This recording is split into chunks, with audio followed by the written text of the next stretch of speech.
Biarkan dunia menilai bahwa petani sawit ditangkap karena menjual TBS-nya ke Malaysia karena nggak makan lagi, karena pabrik negara Indonesia tidak ada yang mau beli TBS petani.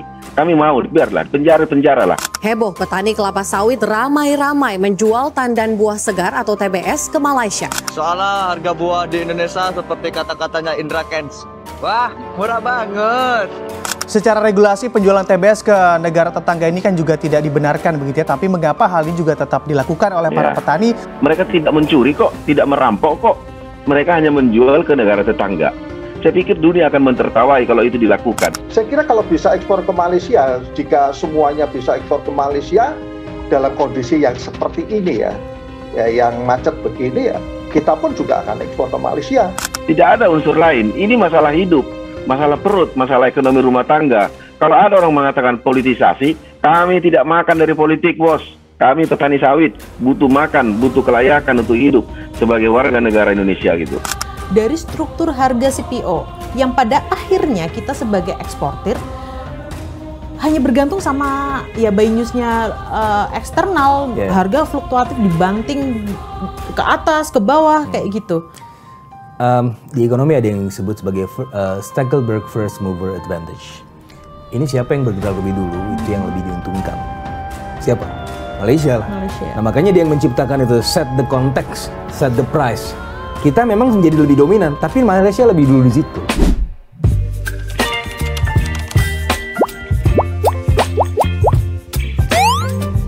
Halo teman-teman semua, selamat datang di channel saya, Ria Oktorina.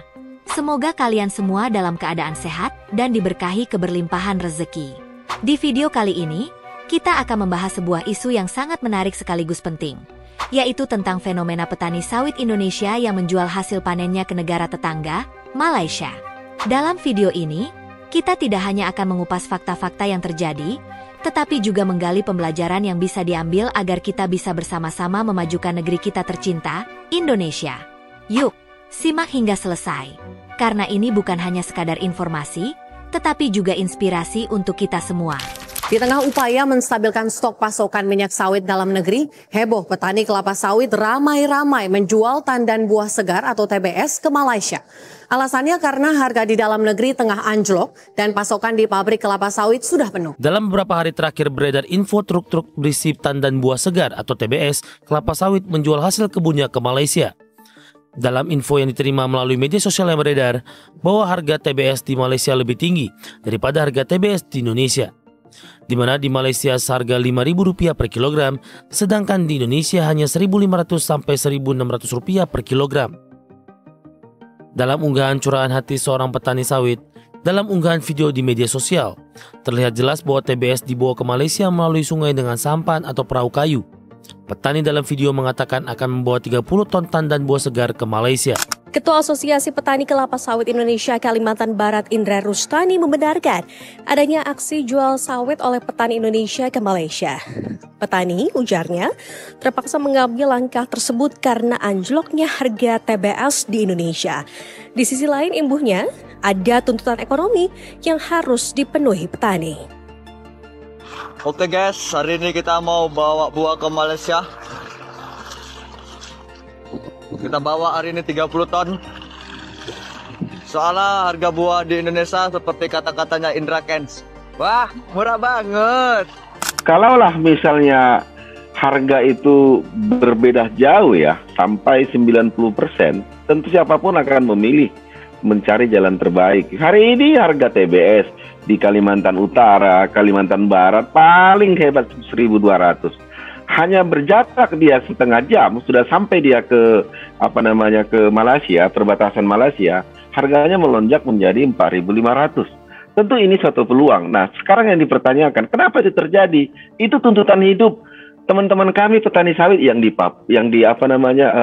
Kalimantan Utara, Kalimantan Barat. Juga nggak ada bedanya dengan petani yang ada di Provinsi Sumatera ataupun Sulawesi. Semua pada anjlok harga TBS-nya.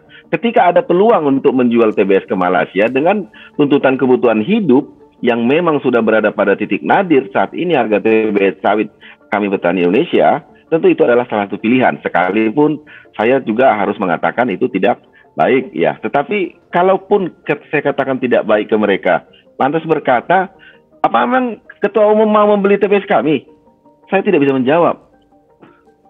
Ini adalah masalah dapur, masalah biaya sekolah yang sebentar lagi anak-anak kami akan masuk ke masa sekolah di semester yang baru. Ini semua butuh biaya.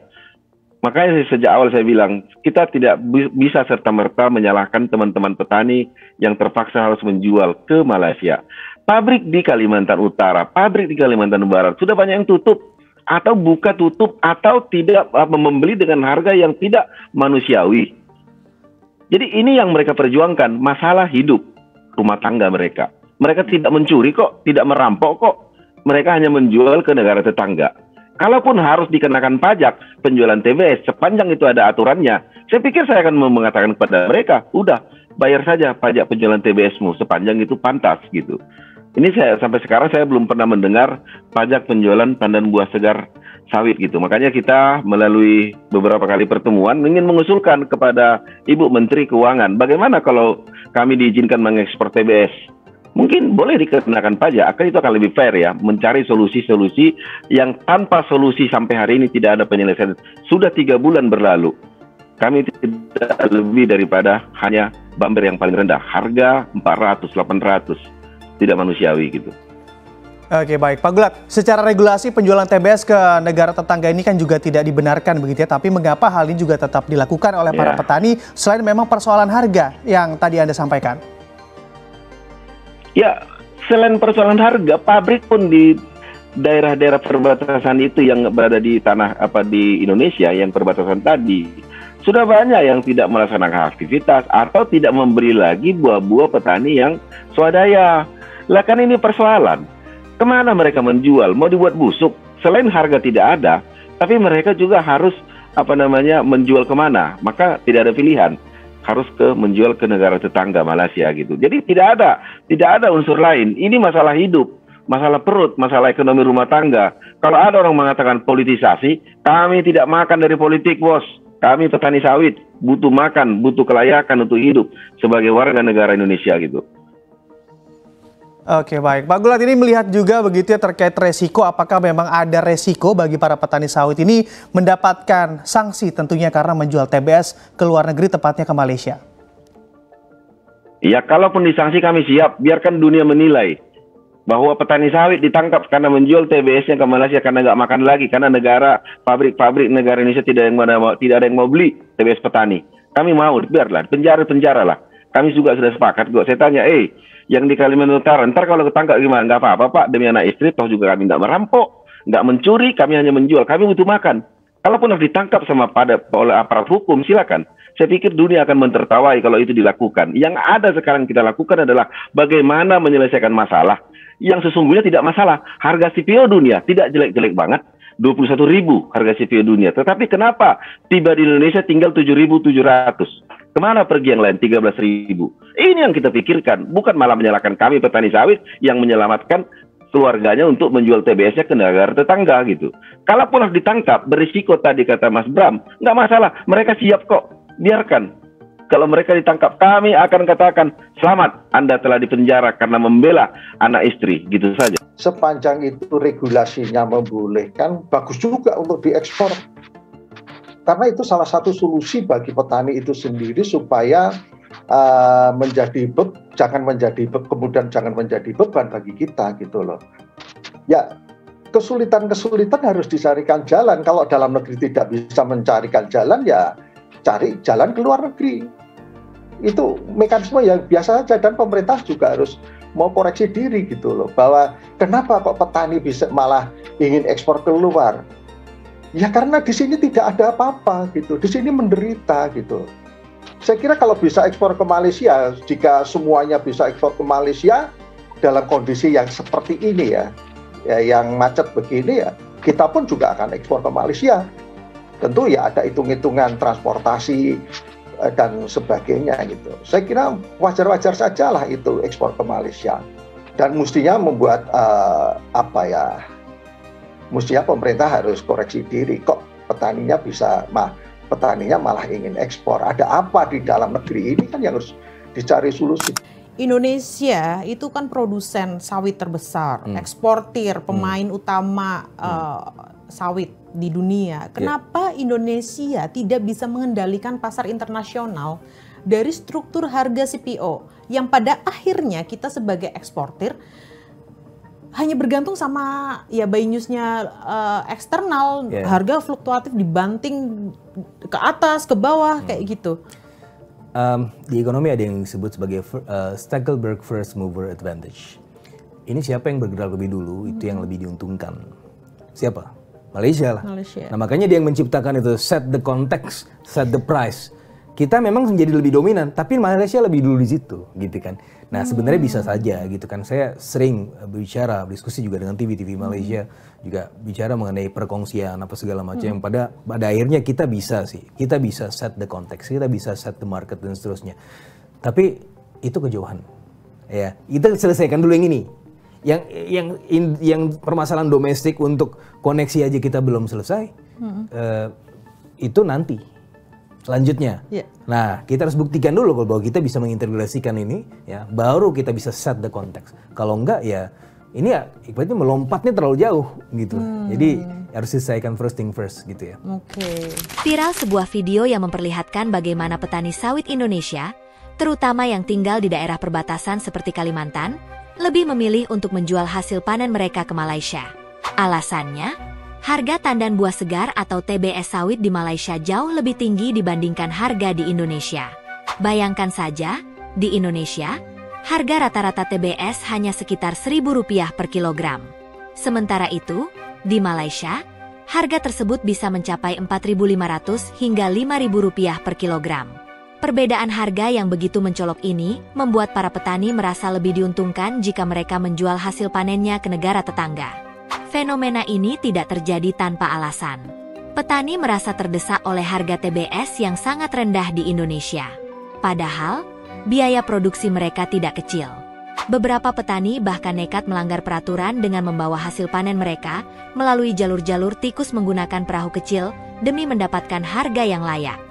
Ada juga yang memilih untuk mogok panen karena merasa harga di dalam negeri tidak mencukupi kebutuhan mereka sehari-hari. Langkah petani ini sebenarnya wajar mengingat perbedaan harga yang begitu besar.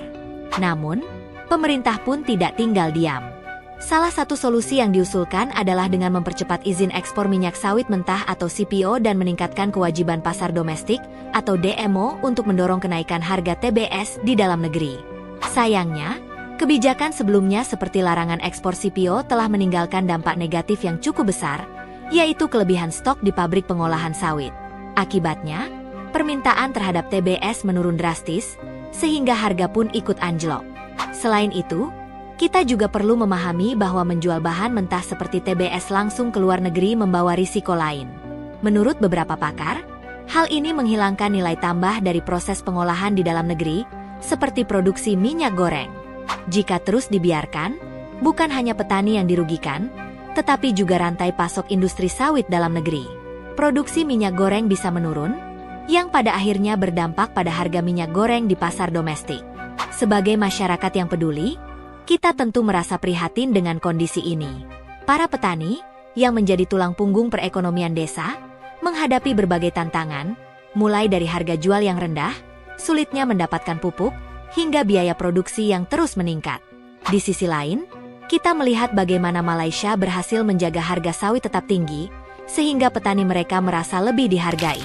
Namun, mari kita jadikan hal ini sebagai pembelajaran, bukan untuk saling menyalahkan, melainkan untuk mencari solusi bersama. Kita perlu mencontoh sistem yang diterapkan Malaysia dalam menjaga stabilitas harga sawit, tetapi dengan tetap mengedepankan semangat gotong royong khas Indonesia. Pemerintah perlu lebih serius dalam membuat kebijakan yang berpihak kepada petani, seperti memperbaiki sistem distribusi, memastikan pasokan pupuk yang memadai, dan memberikan insentif bagi pengolahan bahan mentah di dalam negeri. Untuk teman-teman petani, kami sangat menghargai perjuangan kalian. Tetaplah semangat, karena peran kalian sangat penting bagi ketahanan pangan dan energi bangsa. Dan bagi pemerintah, ini adalah saat yang tepat untuk mendengarkan aspirasi rakyat dan berinovasi agar sektor pertanian, terutama sawit, bisa menjadi lebih baik lagi. Demikian pembahasan kita hari ini di channel Ria Oktorina. Ingat, video ini bukan untuk memicu perdebatan atau konflik, melainkan sebagai refleksi dan pembelajaran agar kita bisa menjadi lebih baik lagi. Jangan lupa untuk terus mendukung para petani kita, karena kesejahteraan mereka adalah cerminan kesejahteraan bangsa. Jika kalian suka dengan video ini, jangan lupa tekan tombol like, share ke teman-teman kalian, dan pastikan kalian sudah subscribe agar tidak ketinggalan pembahasan menarik lainnya. Sampai jumpa di video berikutnya. Baby,